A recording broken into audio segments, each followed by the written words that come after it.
Hello, everybody, and welcome back to Psychedelics Today. This is Joe. Today on the show, we have Dr. Howard Kornfeld, a addiction doctor. Also, you have some pain specialty too, right?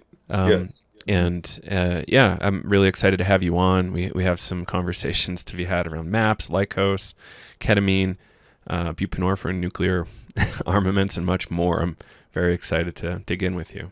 So thanks for being here. Thank you.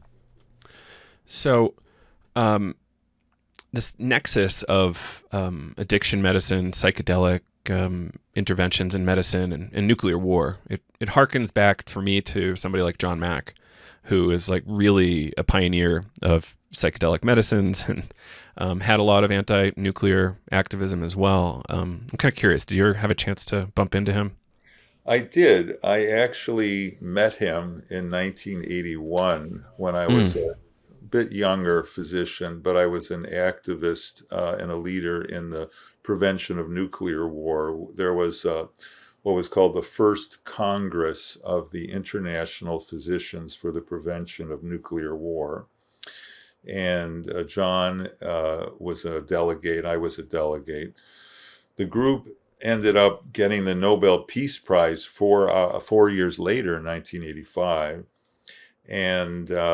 And I recall strolling around the conference center with John Mack, and there was a few other notables there, like Jonas Salk, the inventor of one of the polio vaccines, and then the leader was Bernard Lown, who was a cardiologist who had teamed up with a top cardiologist in the Soviet Union. So it was a time when there was a dialogue between the Soviet Union, Russia, and the United States, something that isn't possible right at the moment. But we could hope that certain topics around health might come together. For example, in Russia, there's no treatment for opiate addiction with methadone or buprenorphine. They have not embraced that ever. And so that might be something, or maybe something in psychedelics, they'll be permitted, there'll be some kind of dialogue permitted. So that's something to hope for in the future. Yeah, fingers crossed. I'm reminded of a particular peace summit of sorts in Esalen, I think, where there was some breath work done between Soviet scientists and American scientists, and they came away with some great mutual understanding, which I Right. hope we can do sooner than later. Yeah, we just met. In fact, I just met with Dulcie Murphy, who is the founder of what's called Track 2 Diplomacy, that was born at Esalen. And we recently had a little meeting with Dulcie, as well as with Jerry Brown, the former governor of California, who is the executive chair of what's called the Bulletin of the Atomic Scientists, and we had some other people just talking about the danger of nuclear war, the military buildup. We weren't focusing right then on psychedelics, but I have this idea that's such an important development, at least in the West right now, where psychedelics have come from being hidden or stigmatized to being looked at and embraced, has to be important enough to be relevant to other issues. What the exact connection is, I think, remains to be developed. I don't think we can have a simplistic idea like Rick Doblin was hoping, where we send 1,000 doses of MDMA to Russia, or the Soviet Union, like happened in the 1980s, and hope that that's going to do something. But I think there's interesting developments, such as military leaders really asking for the approval of MDMA by the FDA, because they themselves are in charge of traumatized soldiers, and looking at the death rates. And And these same military leaders are the kind of folks that might be able to give a different viewpoint, particularly when after retirement, and look at the ultimate trauma or the so-called final epidemic that would happen if there was a nuclear exchange between countries that are nuclear powers. Yeah, maybe I'll buy some iodine later. Yeah. Um, so, um, I want to chat a little bit about this. If we know anything about the parity between here and I was gonna call it the Soviet Union, sorry, Russia, where are they? Do we know if they're seeing similar PTSD rates and harm rates with their veterans? It's looking like there's not so many veterans from the Ukraine situation, but I Yeah. think like, mm-hmm. That would be, that would be a fascinating thing to peer into. But the track two people that have had very, very, the best connections with Russia, have very, very limited information right now. And anyone who really reaches out to the West that's not permitted by, the prevailing powers, in Russia risks, uh, jail and persecution, if not worse, Right. Yeah. Yeah. Yeah. I saw that recent 60 Minutes thing where the guy got out of prison and he was fearing for his life now. It's fascinating. So, okay. And I want to dig into buprenorphine because you were one of the early adopters here for addiction treatments with Yes. buprenorphine. Yeah. Can you tell us about that?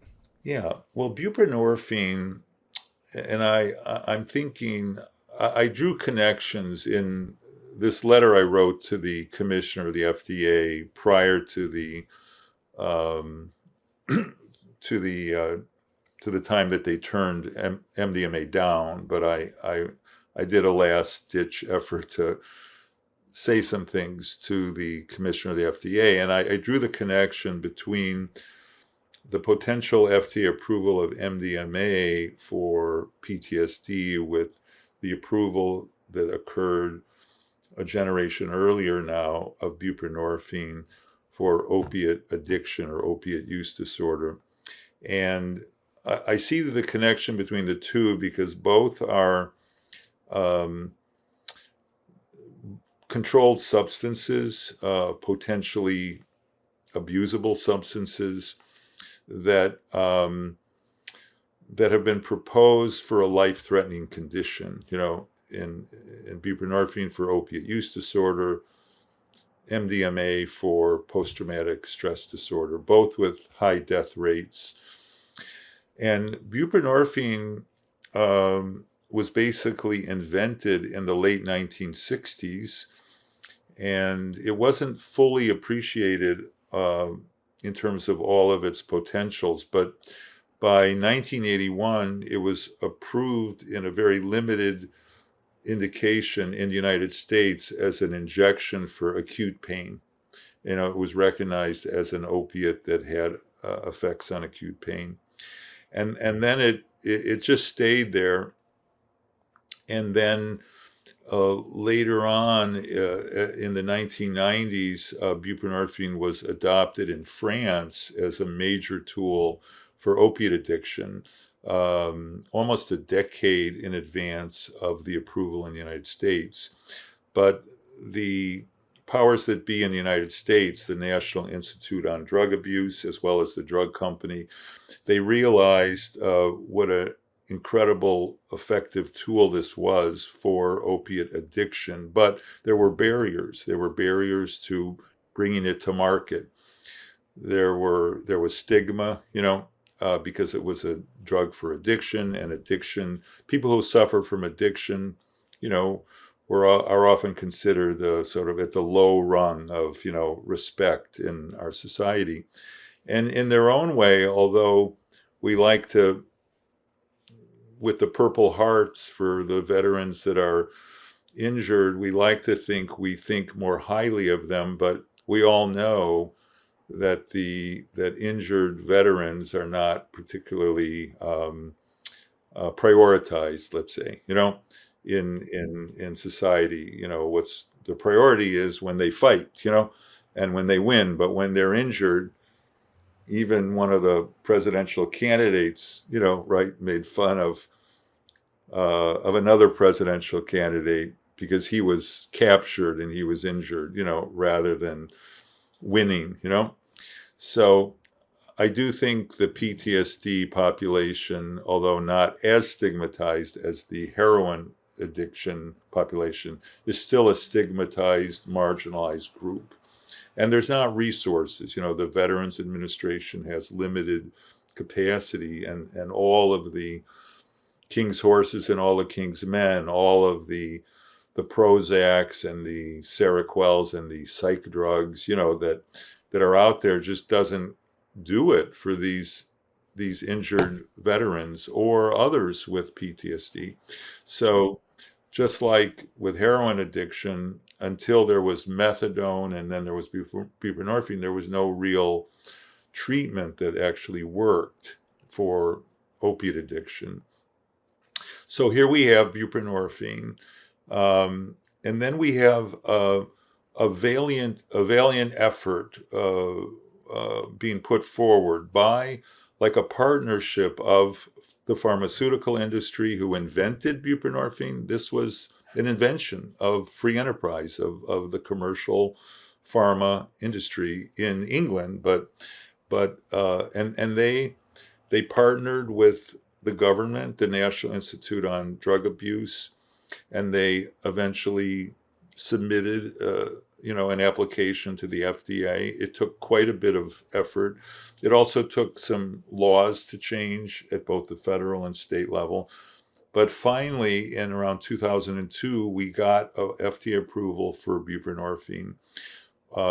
And it's now been 20 years, and we're still not using it to anywhere near its full potential, again, because the stigma remains, the institutional barriers to proper treatment of addiction remain, but yet it has miraculously improved the lives of millions of people with addiction.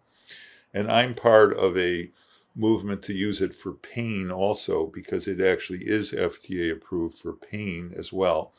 But it's being neglected in that area also. But despite its neglect and the stigma, it got through the FDA, and the FDA was wise enough after, very careful consideration, and it wasn't a rapid approval. It took time, it took studies. The DEA wanted different formulations, and so eventually it got approved, and it did get approved with special requirements that physicians who are going to prescribe it needed to take a special course. It was, a one-day course. It wasn't overwhelming, half day, one day, but they also had to get a special certificate from the Drug Enforcement Administration to give. And I think this might be a clue to how to get MDMA through the FDA next time it is submitted. I know there's a lot of debate going on about how it should be submitted, how the next study should be done. So I think buprenorphine could be an example of how MDMA could have gotten approved already, in August of this year, but maybe how it can be efficiently gone through the FDA again without another massive study that takes 5 years or whatever to bring it to market. The other thing is, I was thinking, Joe, is that if a larger set of institutions could be sponsoring the next set of studies on MDMA, could there be a large opportunity for special access, under the umbrella of the FDA study, where dozens and maybe hundreds of veterans who are suffering, could receive the MDMA under a special N of one study, series of study. Similar to the Canadian Access Program, in a sense, Yes, maybe. yeah, Yeah. perhaps similar. So that would be something I would be very interested in seeing, the people in Congress who were active in this, including military leaders, people at the National Institute of Mental Health, that are aware of the suicide rate and the lack of effective pharmaceuticals, that if there could be a larger collaboration generated in the next space of time, that would be more than just the Lycos company, but would be a series of partnerships, with the Veterans Administration, with et cetera. So, and the other conundrum, of course, is this whole double-blind, this format, which really doesn't work with psychedelics. I mean, it should be studied more, of different kinds of active placebos, should, and the complexity of the studies needed really may even go beyond what a Lycos, can generate with even with venture capital money. This should be a national priority that funds should be, designated to really study the idea of how do you do a double-blind study with a psychedelic. I think ultimately the conclusion might be you can't, and that we have to have other study designs. We have to have like matched controls. There's all kind of study designs short of the pure randomized double-blind study that can show that a drug is safe and effective, to reach FDA approval. Mm. And just to circle back to buprenorphine, in case people aren't familiar, this is a longer acting opioid, so it keeps people's kind of withdrawal symptoms suppressed in a real way. Or how do you Yeah, like to look at it from an addiction point of view? sure. Well, it really was a very lucky find because the search for the non-addicting opiates pharmacologically started back in the 1920s, when there was the first wave of heroin addiction in the early decades of the 20th century. And yet there was a pharmaceutical research establishment even back then. That's when insulin was discovered and invented. That's when adrenaline, was discovered. That's when other kind of hormones were identified, and that was a prelude to penicillin, which was invented and sulfa drugs in the 1930s and 1940s. So there was this pharmaceutical industry. There was an academic discipline of pharmaceutical science, and they were looking to tinker with the morphine molecule that comes from opium, the opium poppy that goes back 5,000, 10,000 years. It's basically the active ingredients is morphine, which is this complex molecule, which they sort of understood the structure of and some function of. And they said, if we could monkey with this molecule, maybe we can make an effective analgesic that was not addictive, and did not cause overdose. So they invented many, many molecules in the 1920s, 30s, 40s, 50s, 60s, okay? And they killed many rats, and they gave it to many rats. And this was a very primitive pharmaceutical discovery system than we have now. But somewhere in the 1960s, they came across this molecule in England, and the molecule outperformed anything else in terms of, hey, this is effective for stopping withdrawal. This is actually has pain relieving qualities, but yet it doesn't cause any overdose. And actually, it doesn't cause euphoria in an addict where they want to keep using it. And it's longer acting at the what's called the mu opioid receptor, and yet it doesn't like overly stimulate that receptor. So it's called a partial agonist, and it has different qualities, but it's qualitatively different than any other opiate. Yet it does what what you want an opiate to do. They called it the search for the Holy Grail back in the 1930s, 40s, 50s. The Holy Grail was the opiate that would be effective but would be safe. And I sometimes call buprenorphine 90% Holy Grail, you know? And when you think of MDMA, you know, you think of what other drug, you know, um, dissolves fear in such a predictable and safe way, you know, and particularly when it's used therapeutically, that it can. So it's not a perfect drug, you know. It has some physical side effects. Yes, some people who get exposed to it might say, "Hey, I'm going to hit the streets and I'm going to, you know, I'm going to get strung out on MDMA for the next month." You know, yes, those things can happen. But as we know, true addiction to MDMA just doesn't seem to happen. People do overuse it. They use the wrong dose. You know, there might be a pill that's on the, you know, on the streets that contains 500 milligrams. Yes, people are going to accident where someone is supposed to break it into a quarter, but they don't. They take the whole pill and then they have a very bad reaction, you know. And those things are going to happen, you know, but yet it's like 80%, 90% holy grail of what you want a drug to do to help someone dissolve the fear memory and of a PTSD.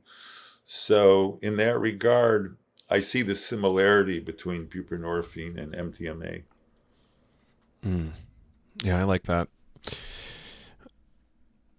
I really appreciate that. That's helpful. I think there's, yeah, just a lot of fear around these things. And one of the negative events experienced in some of the trial participants was it felt good. And I just can't get over that's categorized as a adverse event. But I guess they're trying to characterize abuse Yeah. potential in some way. Yeah. Yeah. And I think Lycos, you know, they missed a beat. They should have, you know, quantitated the number of people who said it felt good, and maybe they needed a euphoria scale, and said that it ranked 3 or 4 out of 5 on a euphoria. You know, they didn't do that for whatever reason, you know, but it wasn't an intentional, um, you know, effort on their part to not fulfill requirements. There was some sort of disconnect, and had they produced that data, again, they would explain it by the fact that the feeling good is sort of intrinsically associated with the willingness and the capacity of the patient or the subject in the study to kind of truly dive into the traumatic events that led to the post-traumatic stress disorder. So, so in that sense, you know, their failure, I think, should have been so you know should have been considered by the FDA as an understandable blemish of a study. Every study that is presented to the FDA has multiple blemishes, you know, but I do think in this case there were some, you know, definitely some PR problems with some of the blemishes that came to light, and that somehow Lycos really didn't work enough at an early place with the ICER organization, the initial review body that was sort of heavily lobbied by opponents of MDMA. You know. Mm-hmm. Do you have anything you want to add on the MDMA front before we jump over to some ketamine conversation? Sure. It's that I wonder with the statewide, the movement at the state level to decriminalize different psychedelics, if we might see in the next few years, because the FDA looks like they're going to be slow, in considering and approving MDMA, unless something more dramatic is done, like I said, with the VA and with the National Institute on Mental Health, and maybe with congressional supporters, where there's a way to get this drug to people, like is happening in Australia. You know what I mean? Where in Australia, the FDA equivalent of Australia basically said, we're going to let a group of psychiatrists who have certified themselves as experts to use this drug because the need is so great. And in the Netherlands, their FDA equivalent said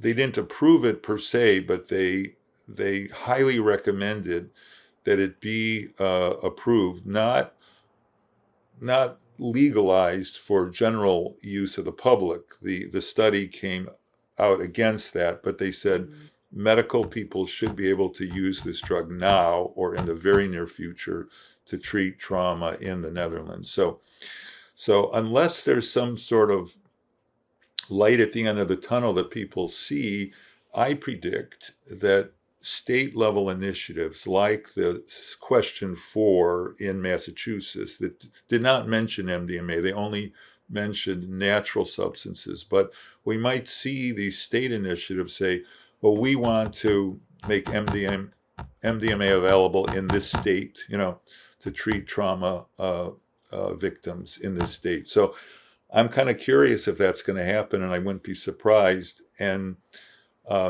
whether it's a good thing or not a good thing, it certainly wouldn't be as regulated and as well studied as if the FDA would do it, which I would highly recommend. But I wouldn't be surprised if we see state level initiatives. I could see, some states like Texas, for instance, kind of trying to roll that out ahead of schedule, which would be really interesting. Fascinating. And there was one point we had discussed before we started recording, and it was around this particular, was it an Alzheimer's drug that got really rapid approval? Yes, there's been a number of Alzheimer's drugs that have been highly studied, in the FDA-approved paradigm, but which had very weak effects, let's say, in improving the lives of Alzheimer's patients. But yet, that effect met the so-called statistical significance, that the FDA is looking for. But that these drugs also had very serious side effects, such as cerebral bleeding and that. And a number of these drugs have achieved FDA approval. And there's some indication that, some serious reporters at the New York Times are looking into that. There's also a recent antipsychotic drug that was approved after only a 5-week study, and it's a drug with a new mechanism and with very little long-term data. And so we know that the FDA approves studies that are limited, if not flawed in certain ways. And I'm not saying that that's wrong, because we do need new drugs for conditions like Alzheimer's and psychosis, because our current drugs are so limited. But it's a shame that they didn't give that same beneficent, leeway, to MDMA. But MDMA, of course, was a counterculture drug. It was an alternative drug. It was it was more controversial. That's interesting. And there has to be some cultural baggage going into these calculations. Were there any particularly unfair critiques from some of the people commenting against MDMA that we didn't mention yet? Well, of course, there were a few instances where some of the researchers crossed ethical boundaries, and there were innuendos that there were um, investigators in the study that were sort of skewing the result because they believed in MDMA, and all this could have an element of truth, but I think it was blown out of proportion because any group of investigators studying a drug um, uh, will want the hope is that the drug works. You know what I mean? And because the MAPS Lycos group was a group of people who have, many of them had seen MDMA work, in the in the underground, so to speak, or in the years that even it was legal. There was a period of time when MDMA was not a controlled substance, and people saw that it worked.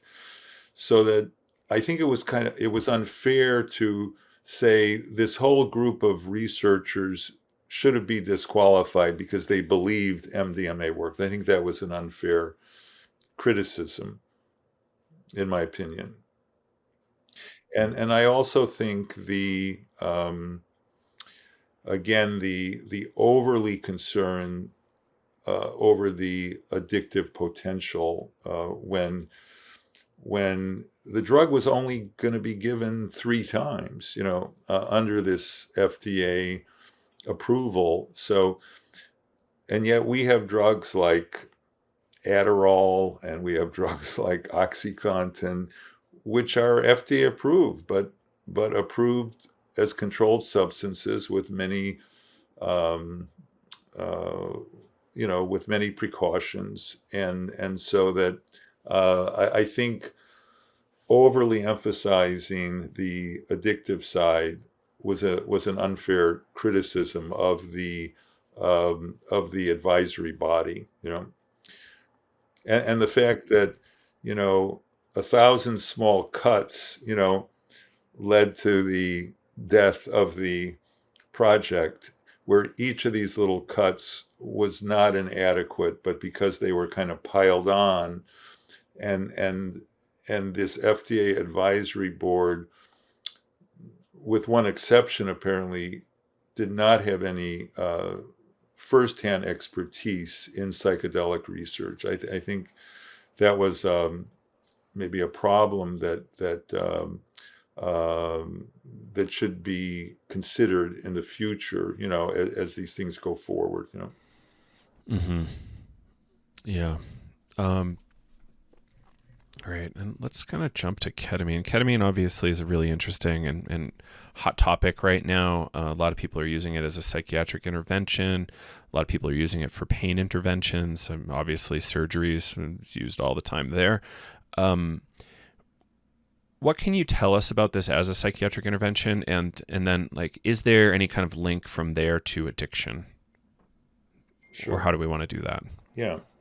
So ketamine was also invented in the 1960s and had kind of rapid uptake in some surgery indications and even some battlefield indications, because it has a unique capacity to render a person somewhat oblivious to pain, but yet not stop the breathing mechanism and not lower the blood pressure, particularly in a battlefield situation where maybe someone has lost blood already and maybe trending towards a lower blood pressure. It actually slightly raises the blood pressure. So it had this unique value to society in surgery and in this battlefield kind of medicine.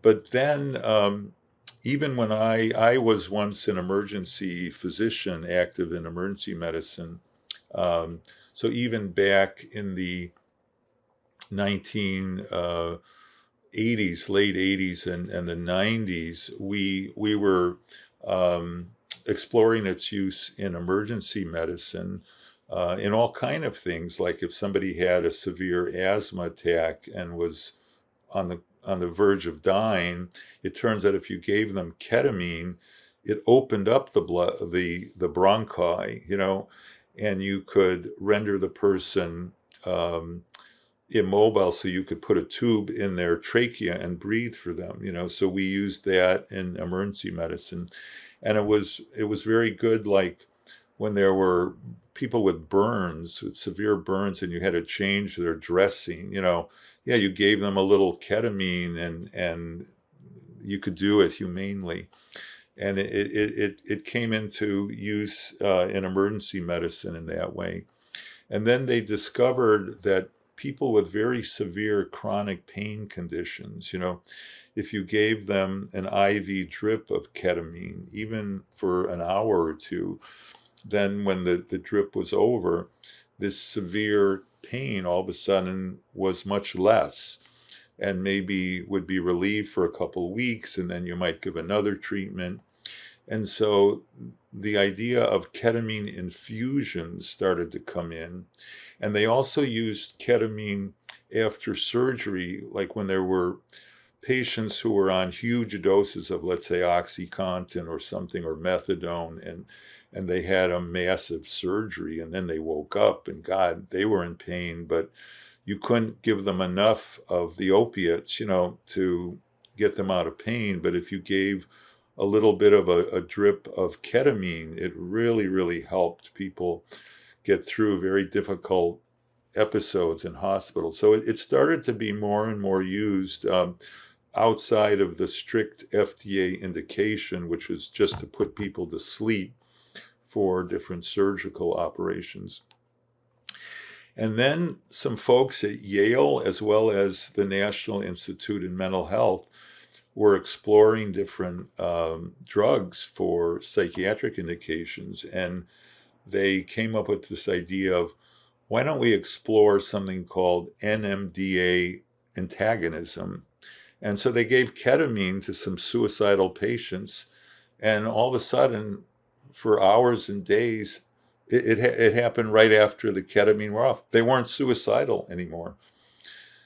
These were people who were admitted to hospitals, and they were afraid to let them out because they were like, they had attempted suicide multiple times as soon as they weren't under medical supervision. And yet all of a sudden, these same patients said, I think I'm okay now, So it took notice. The psychiatric establishment took notice. And so both for these chronic pain and for this chronic depression, a group of ketamine clinics sprung up all around the country.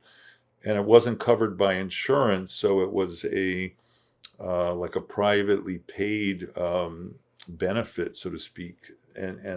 But people really started to benefit from these ketamine infusions. And then some people scratched their heads and they said, well, what if we give ketamine not in this kind of gradual dose, but we gave it in like an intramuscular injection, or temporarily at a higher dose, and it went into like a psychedelic phase. So it was always known that ketamine had this psychedelic quality, but usually they discovered that if, like, you gave an adult ketamine for like a surgical operation, let's say they needed surgery on a leg, and you gave them ketamine and you did the operation, and then the ketamine was wearing off, people were reporting all kind of like mystical visions and things, and sometimes they caused anxiety. So it was known that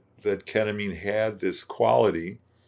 And then, of course, turn the clock back to John Lilly, the famous neuroscientist who studied dolphin communication, and he invented the samadhi tank, where people floated in this isolation chamber. Did you Well, ever it get to turned meet him?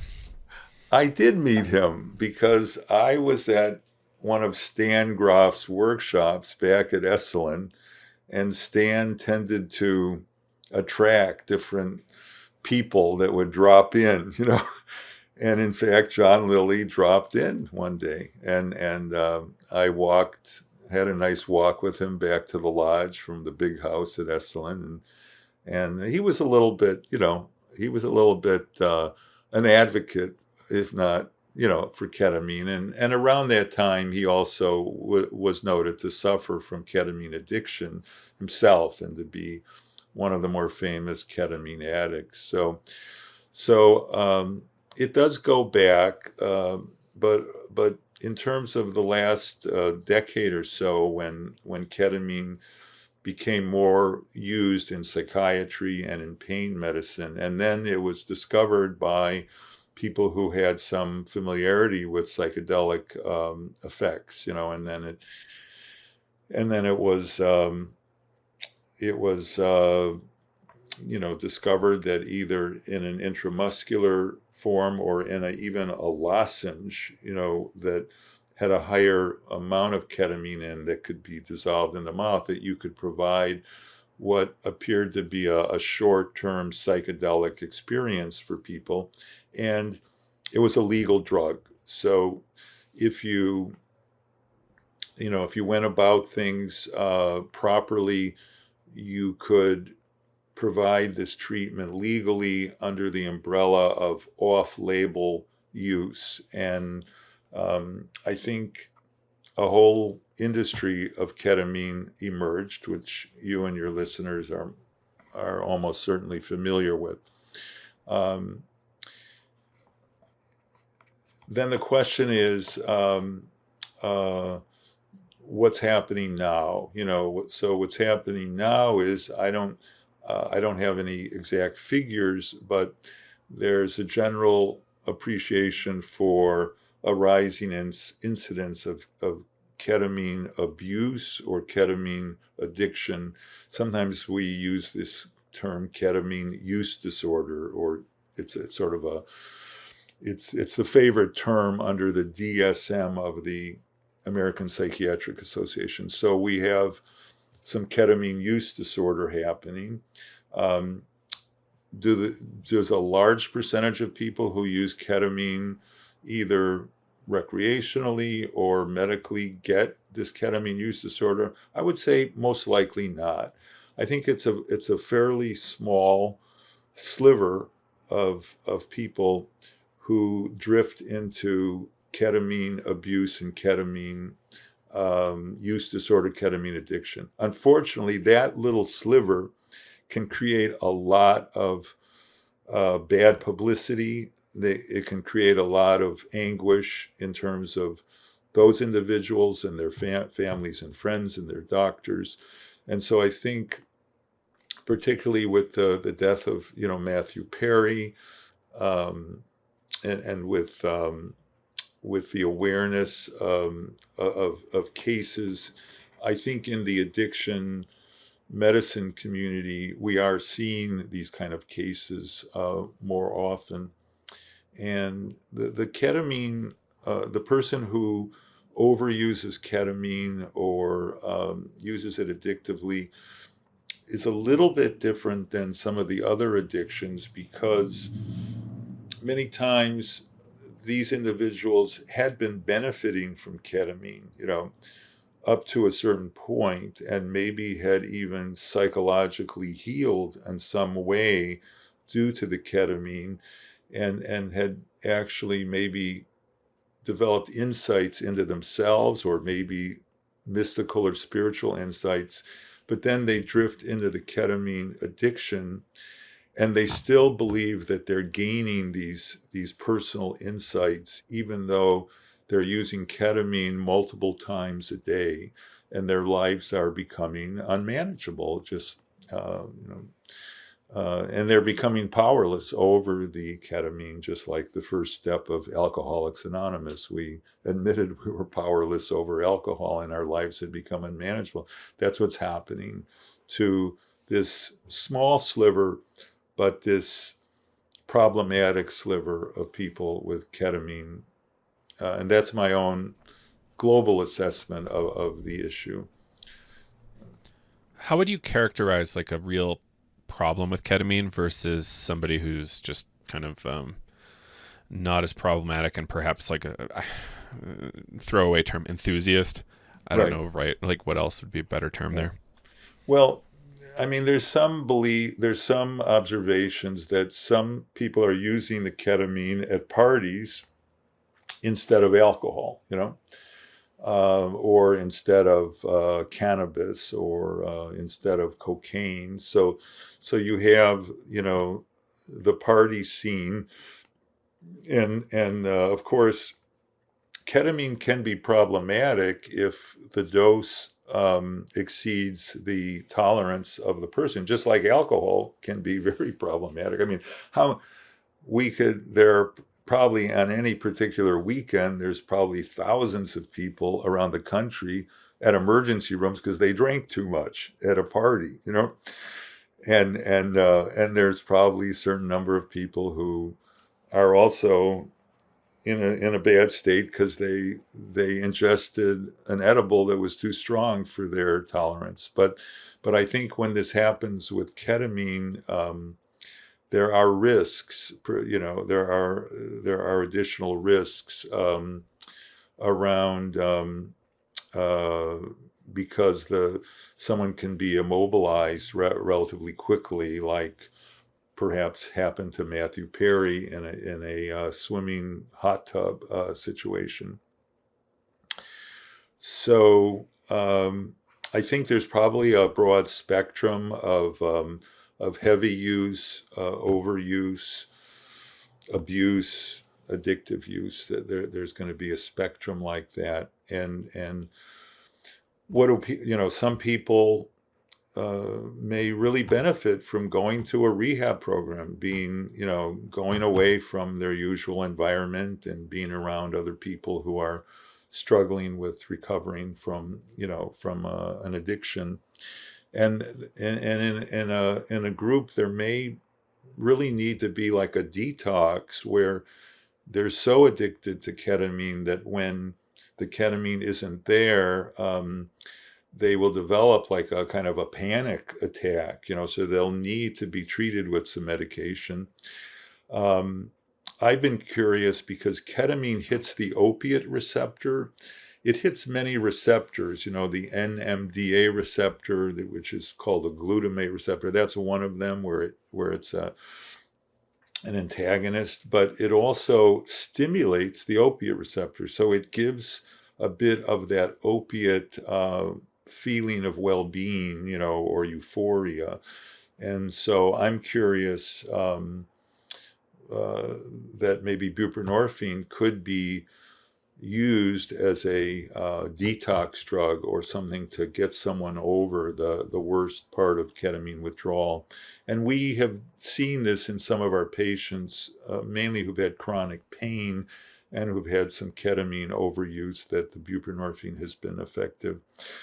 But there's no real evidence base yet of what drugs to use or not use. It's pretty much the Wild West in terms of, trying whatever works to keep people, away from the drug and humanely detox them so they're comfortable getting off the drug. Um, so beyond the crystal and bladder thing that can sometimes require like a surgical intervention, are there other kind of major physical issues that can happen for folks that are using Yeah. too much? Well, ketamine is definitely not um, not a good thing for certain people's bladder, the lining of the bladder. There's a certain kind of cell type that lines the bladder. Well, it turns out that same cell type to some degree lines the biliary tree, which is the where the liver and the bile ducts, uh, put bile secretion into the intestine. And so there's some evidence for bile duct problems, and So we're seeing some of that also. And the bladder problems miraculously, in many cases, get better when you get off the ketamine. And in this certain group, uh, has not gotten better and has led to actually surgical removal of the bladder, which you probably heard about. You know. Right. Yeah, that's a really rough one. Are there other major problems beyond that? Like that seems to be one of the scariest ones to me. Yeah, it definitely is. I would say that those two toxicities, although I would be concerned about, some like longer term neurological recovery after very heavy ketamine use, but I don't think it's been documented, so-called brain damage per se. Hmm. Yeah. Um, cool. And then would so we talked about this a little before we recorded, this idea of nitrous oxide and ketamine having similar receptor site activity, NMDA particularly. And is there a certain kind of treatment that would be similar for a nitrous oxide person? Yeah. Well, nitrous, I think, does cause some very heavy nitrous use has been associated with some neurological sequela. Um, I only mention the connection because of several patients I've treated quite a long time ago who seem to alternate nitrous use with ketamine use, in a little more than recreational level, a kind of a compulsive use of both drugs. So that's a connection. I'm not aware that the nitrous specifically affects the NMDA receptor like ketamine does, though. Mm, okay.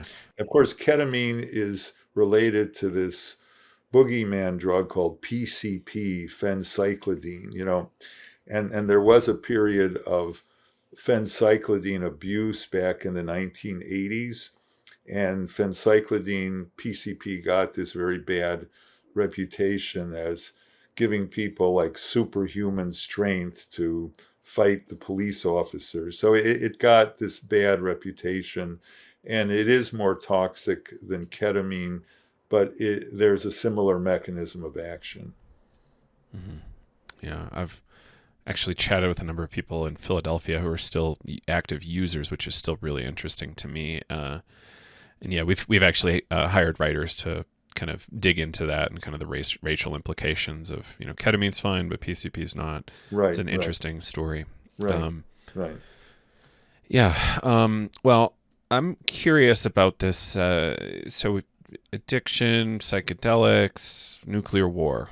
And you've done some other piecework like trying to get gas chambers eliminated from capital punishment. Can you talk a little bit about that and how this might be related? Sure, sure. Well, when I was a physician in residence at Esalen back in the 1980s, there was a wonderful guy who was he was the archivist at Esalen. He taped people, and he was a really curious and wonderful guy. And he was a big believer in MDMA, for healing and for social good. And he very carefully saw to it that certain people who came through Esalen had the opportunity to experience MDMA. Uh, and he was the one that showed me this transcript of a talk given by Sasha Shulgin, Alexander Shulgin.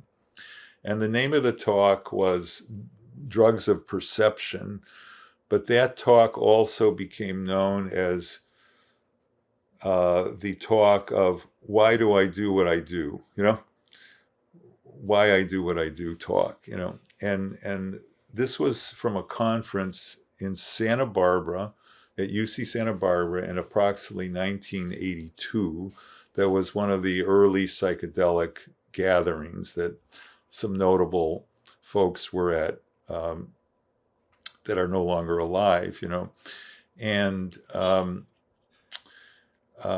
so what he said at that conference, he said, I believe that human history is the story of forces of death, alternating with forces of life, And he called the forces of death thanatos and the forces of life eros, from the Greek, And so he said, here we had the dark ages, of humanity, of Western civilization, when there wasn't much light, and yet out of that came alchemy, which was the beginning of science. And, Sasha being a chemist, he was very, very oriented towards alchemy. So he said, here, so something, lightness came out of the darkness, And he cited a few other things, He cited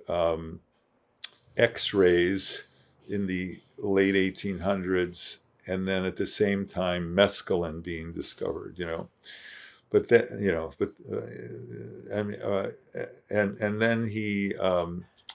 and then he fast forwarded it to 1942, December of 1942, at the University of Chicago.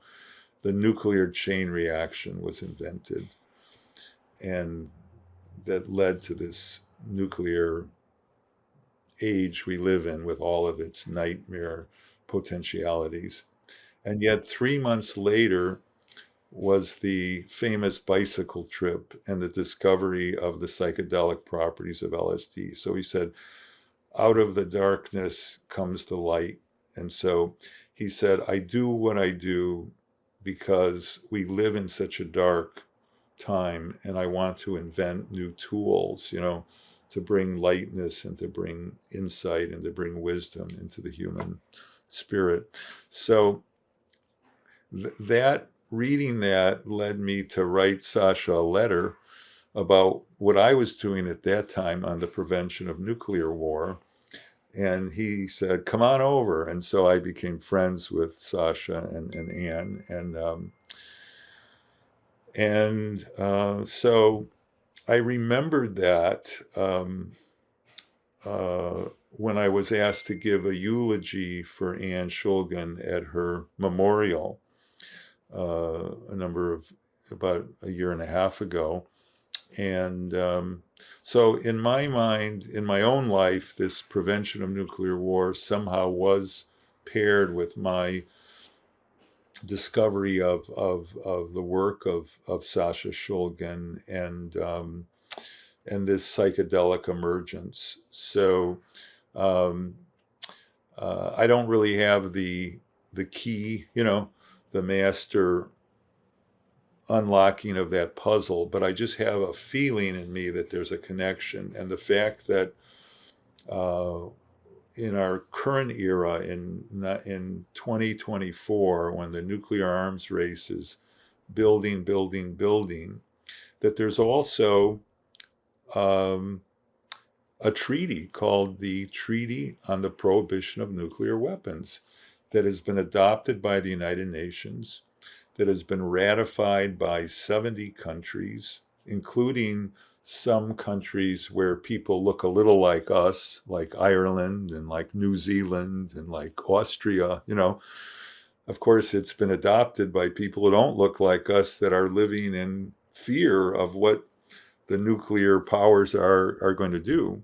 And so that we don't have to accept all of this darkness. We could envision a world without nuclear weapons. In fact, the United Nations has done that very thing. And at the same time, and a Nobel Peace Prize was awarded the organization that spurred the United Nations on to ratify this treaty. And this treaty has only been ratified for the last 3 years. It's really came about recently. But this is the same era that Michael Pollan, writes his book, that there's an unlocking of tremendous energy of tremendous financial resources, of tremendous cultural interest, in using these psychedelic tools to somehow unlock the prison in our mind, unlock the violence that maybe is embedded in our culture, in our civilization. Um, and yet we know that it's not a panacea, that psychedelics can be used for any purpose, good or bad, but certainly the fact that they can be used for good and healing, and there's so many pathways to that. To me, I want to promote in my own mind at least a link between these phenomena. Mm. Yeah, I love that. Um, I think Sasha also had some line around just the real desperation we have on Earth around nuclear risks and climate, and the only thing that can really transform minds fast enough being these materials. And I think there's something to that. I think that was in the front of his the nature of drugs. It's kind of a part of the Yeah, lecture from Berkeley. and in that talk, by the way, that talk is available as a audio. You could find an audio of that talk as well as a written transcript.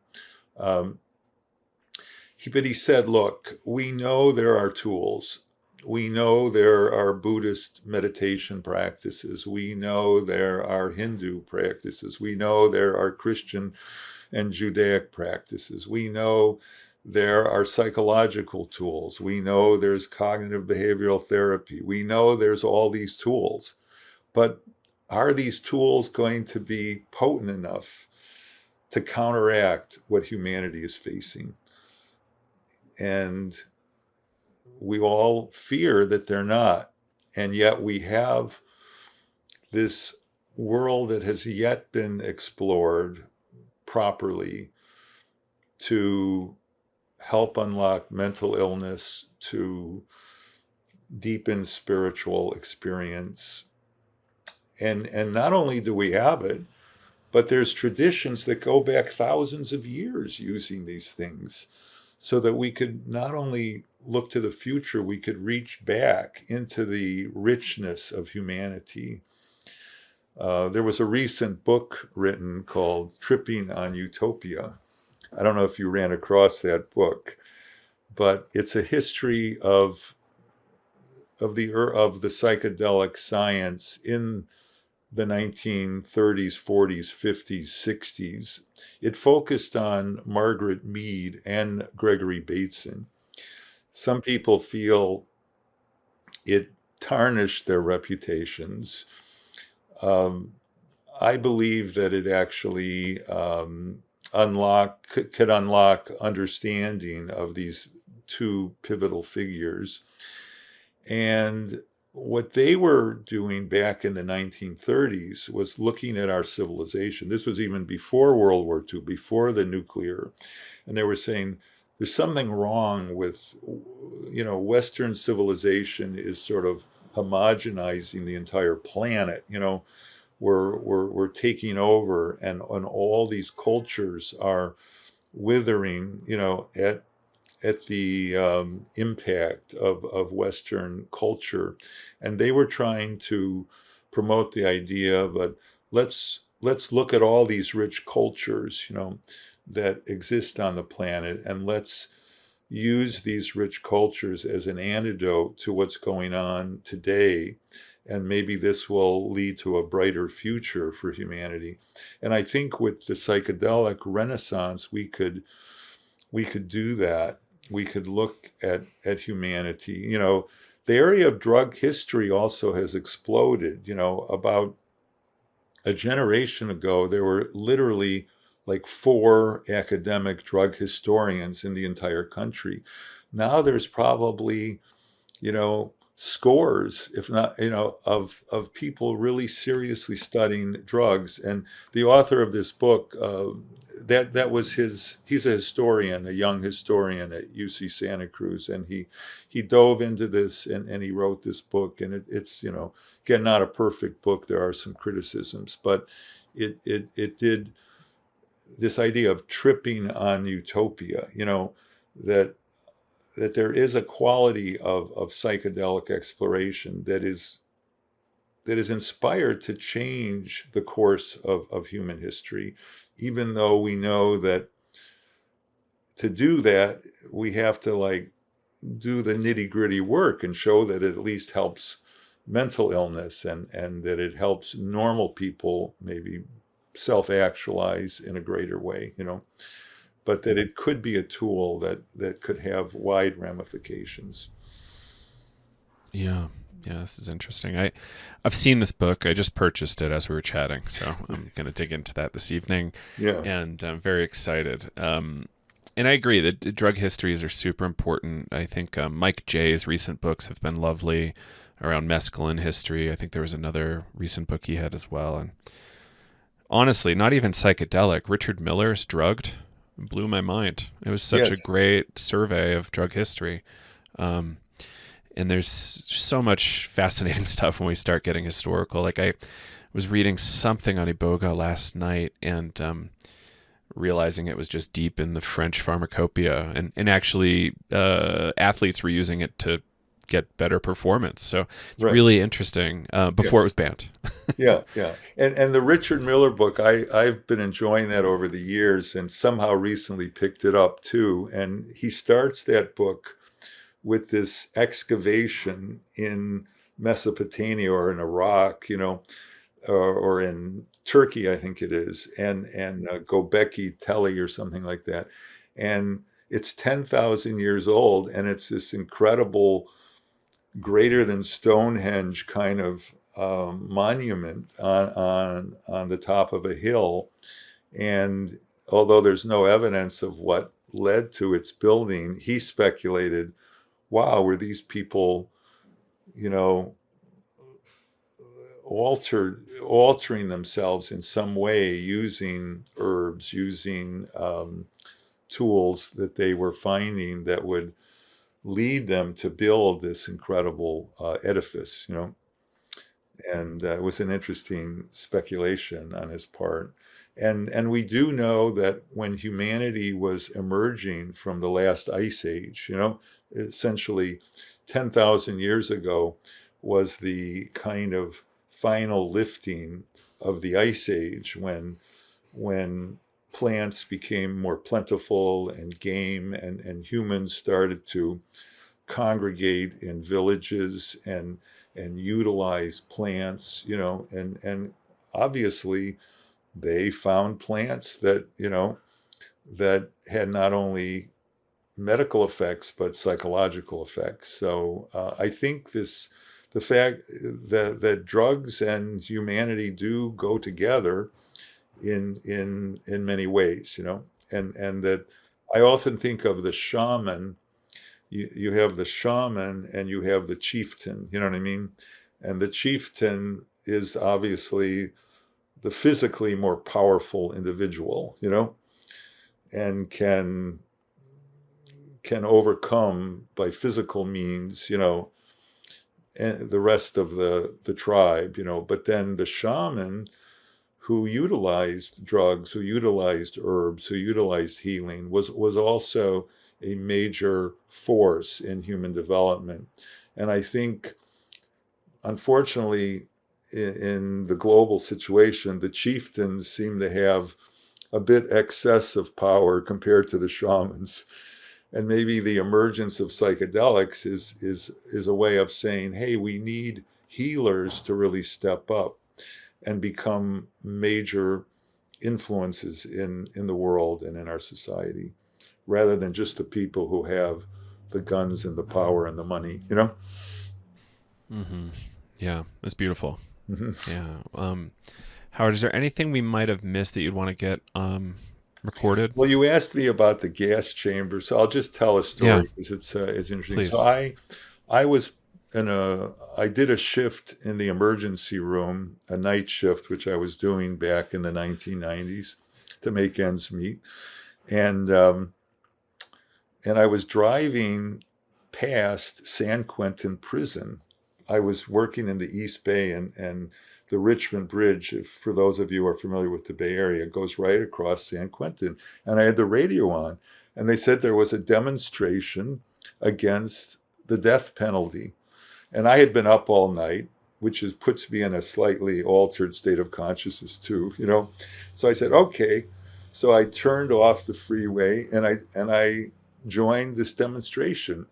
And I learned that they were going to use poison gas to kill someone, in like the next week or something, And I said, that's curious, because over at the emergency room, I'm reading books about how to save people who had just accidentally been exposed to the same poison gas, cyanide, So I said, this doesn't compute, and also that the people who were exposed to cyanide in industrial accidents were like thrashing around. They were in huge distress. So when I got home, I called San Quentin, the public relations officer, and I said, are you guys really using like cyanide gas to kill people? They say, oh yeah, we are doing it and it's harmless, people just pass out and it's a very humane method. So I called a friend of mine who was like a high medical director of the Poison Control Center. And I said, hey, what do you think of this cyanide gas in the gas chamber? And he said, I don't think it would be a very humane experience for someone dying of cyanide gas poisoning. So we wrote a letter together, and we sent it to a few people, and then they canceled the execution for some administrative reason. And then we didn't hear from anyone, but like 6 months later, when they were about to execute him again, I got a call from the American Civil Liberties Union, and they had gotten a hold of our letter, and they said, would you work with us? We're going to court to throw this thing out, and so they created a massive lawsuit. They studied every use of cyanide. They showed that this was what the Nazis used in the gas chambers, and despite this lawsuit and the fact that the courts initially found in favor of the lawsuit to delay the execution, it eventually went all the way to the Supreme Court, and the Supreme Court allowed gas to be used to kill this gentleman who was actually mentally retarded, and really was not the best, even the most evil candidate to use this on. But the lawsuit did eventually proceed through the channels, and Judge Patel, who I think was appointed by maybe Clinton,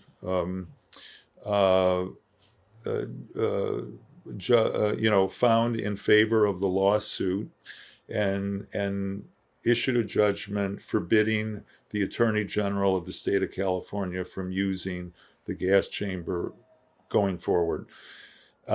Eventually, every state in the country stopped using the gas chamber, So again, it was just a small little part of my life, but I like to tell that story every now and then, about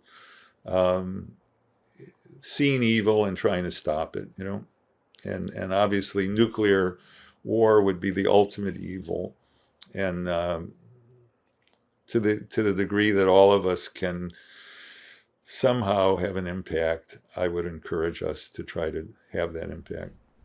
Right. Yeah.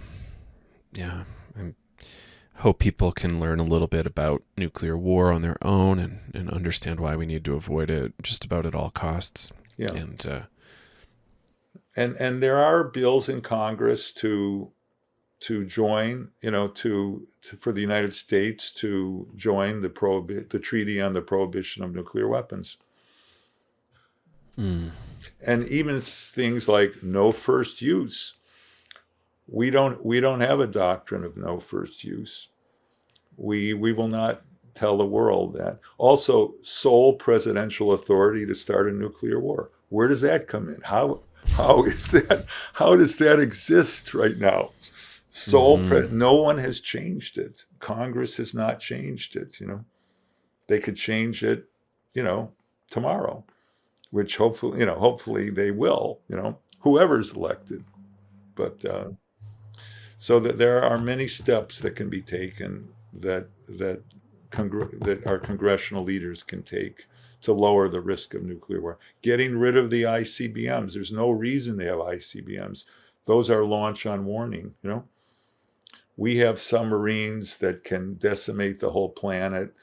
We don't need a 15-minute window for the president to make a decision. So anyway, a lot of this has been in the New York Times recently, a big series by Hennigan called On the Brink. And the Scientific American had a great issue about a year ago on the buildup of nuclear weapons. We're basically, quote, modernizing all of our nuclear weapons, meaning $1.5 trillion being proposed over the next 20 years or so to rebuild everything. Oh, good thing climate change isn't real, I guess. Yeah. Oh, God. Well, anyway, we've got some work to do. I think that's the point here. Yeah. We have work to do. Mm-hmm. But it's not hopeless. And I think psychedelics can show us, that where there's life, where there's eros, there's a solution to these problems. Amazing. Yeah. I'm trying to lean towards selling hope lately. So I think it's really important. All right. Well, Dr. Kornfeld, where can people find your website if they want to learn more about you? We are at recoverywithoutwalls.com, recoverywithoutwalls.com. And we like to think of recovery from addiction, from chronic pain, from mental illness, that we don't need to have you don't need real walls or ideological walls, but we need to be creative, and we need to focus on the tools that work, and we have many tools.